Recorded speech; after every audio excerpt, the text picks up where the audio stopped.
Muito obrigado, boa tarde. As minhas saudações a todos. Queria, em primeiríssimo lugar, para além de vos saudar, agradecer este convite. Bom, feitos os agradecimentos, queria também dizer que, para além de mais, é com grande gosto que participo numa discussão destas, que é uma discussão cuja importância está demonstrada, pelo menos em tudo o que já fizemos hoje aqui durante a parte da manhã. Eu quero começar com duas perguntas a que procurarei dar respostas rápidas. A primeira é porquê é que o termo governação se tornou tão prolixo e tão usual entre nós. Como sabemos, felizmente esta sala tem muita gente nova, mas os que estão aqui mais maduros, se recorrermos à memória, sabemos que o termo governação, com o sentido que lhe damos hoje, é de uso relativamente recente. Porque antes, há pouco tempo, apenas se usava para designar a ação dos governos. Agora o seu significado é mais amplo e usámo-lo abundantemente. Porquê é que isto acontece? A meu ver, acontece por um pequeno conjunto de razões.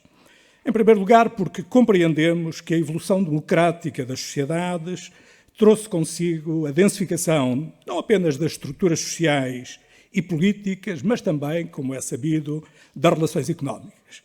Em segundo lugar, porque se sabe que não basta mobilizar um único princípio de cálculo ou de poder, por exemplo, mercado ou Estado, para exercer governação. Em terceiro lugar, porque creio eu que assim se tornou evidente que nestas sociedades estamos perante diversos mecanismos de coordenação das ações individuais e coletivas e, afinal, é isso que nós procuramos com a ação pública. Ou seja, nós temos Estado e ele não basta, como aconteceria se não houvesse democracia. Temos mercado e ele não basta, como julgam os cultores da sociedade de mercado. Temos comunidade e ela não basta, como pensam as perspectivas mais ou menos libertárias. Temos redes e elas não bastam, como julgam os cibernéticos. Temos, enfim, empresas e associações. Quer dizer, o termo governação resulta desta pluralidade de mecanismos e consiste justamente na sua adequada articulação. E essa articulação não está pré-estabelecida, não surge ex machina, nem é uma simples combinatória mais ou menos casuística. Passamos, pois, a usar a palavra governação porque a sociedade é multiescalar, é diversa e lidamos com mecanismos plurais.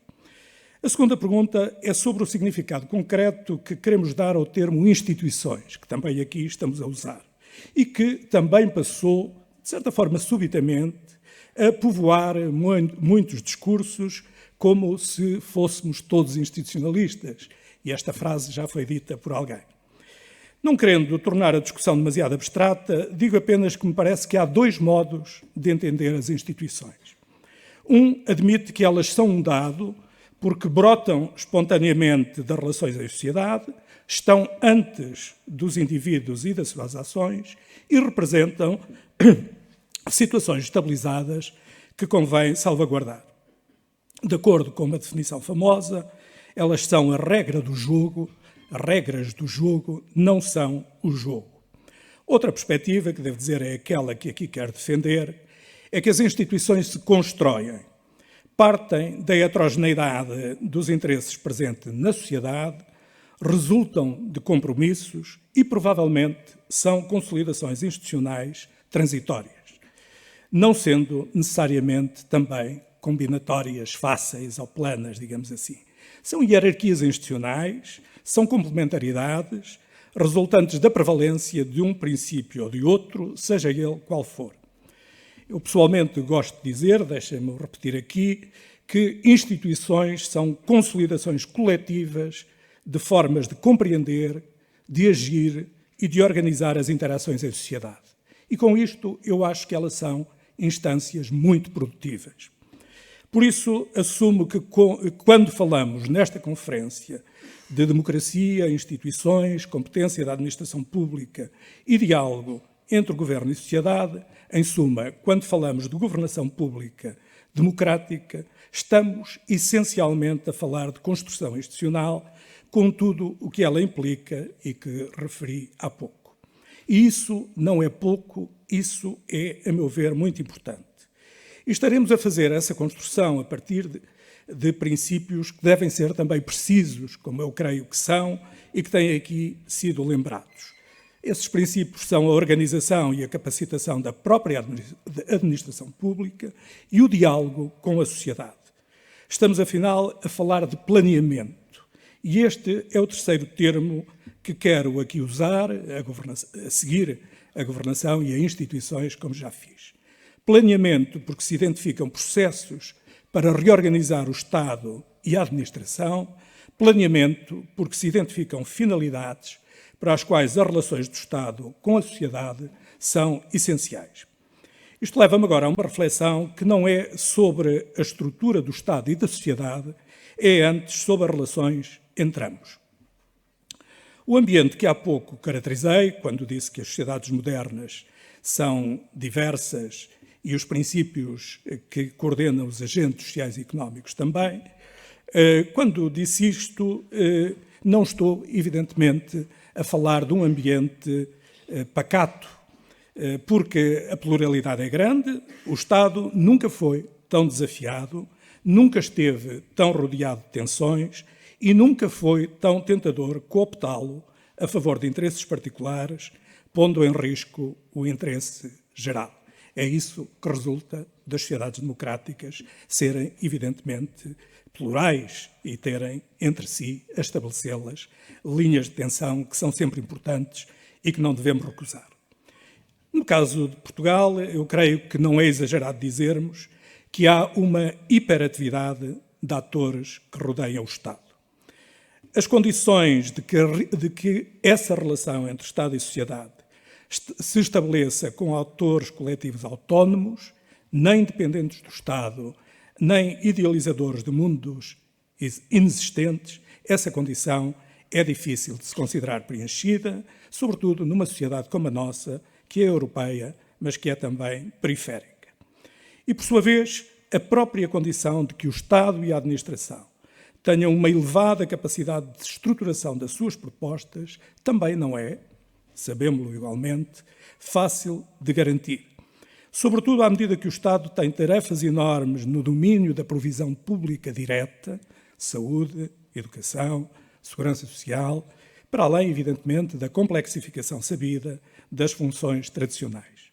O Estado, creio eu, foi sempre, entre nós, um elemento essencial de configuração da sociedade e da formação dos maiores consensos que se foram estabelecendo entre nós.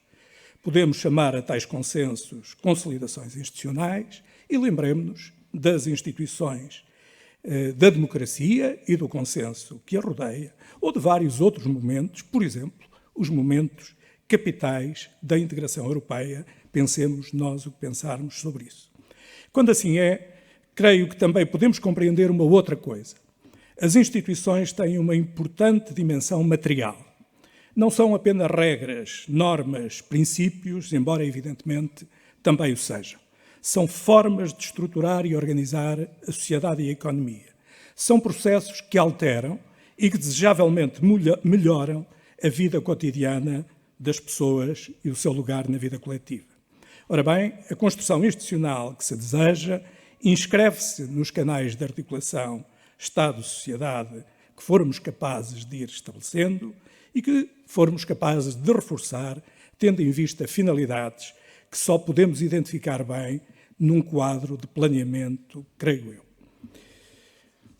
Deixa-me agora, mudando um pouco o tom, dizer que admito que esteja aqui, o Paulo Ariosa Feio lembrou há pouco, justamente porque andei pelas esferas várias da governação, do lado do Estado, e entre muitas outras há coisas, entre muitas coisas, todas elas agradáveis, devo dizer, que ficaram na minha memória. Há duas situações concretas, muito diferentes, que eu gostaria aqui de evocar, embora como vão ver, apenas em termos gerais.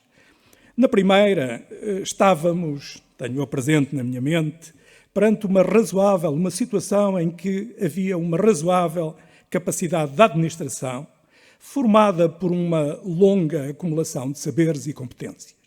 E noutra destas situações, existia determinação pública e política para ações legitimadas por reclamações da sociedade. Ambas, devo dizer, para ser positivo, possibilitaram que se fizesse caminho.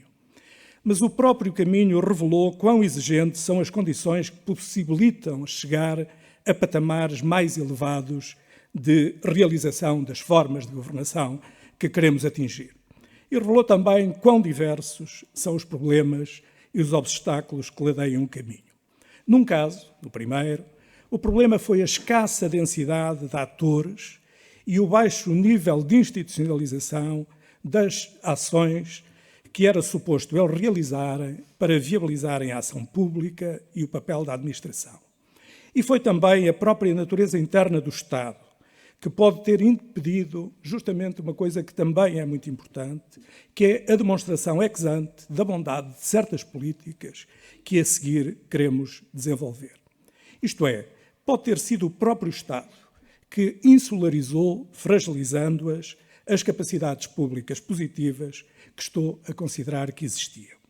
Quando assim acontece, evidentemente, e estamos a falar de um domínio em que o debate público é importante, acontece, evidentemente, a fuga para cima, isto é, para um patamar de discussão geral ineficaz, já desligado da materialidade concreta dos problemas e das soluções, e quando assim é, algo se perde. No outro caso, revelou-se que uma resposta à ação reclamativa da sociedade, coerente com a posição da própria entidade pública, não significa necessariamente que se alcance um novo patamar de governação.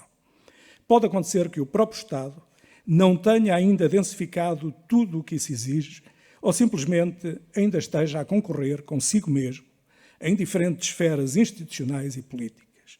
E então trata-se de precisarmos de mais tempo, de percorrer mais etapas, porventura para alcançar aquilo que podia ser alcançado mais brevemente. Deixem-me concluir. Eu gosto de pensar que a sociedade se mobiliza e se torna mais capaz na medida em que o Estado e a administração assumam que não estamos apenas a elogiar as instituições e o diálogo.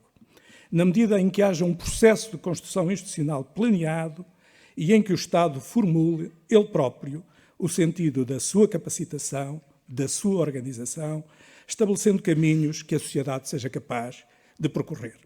Há uma coisa que me parece óbvia. Nós precisamos, hoje, como noutras alturas, de grandes consensos e eles fabricam-se, embora, evidentemente, com muito trabalho e com a superação de grandes dificuldades. Quero crer que hoje estamos a fazer alguma coisa nesse sentido. Muito obrigado.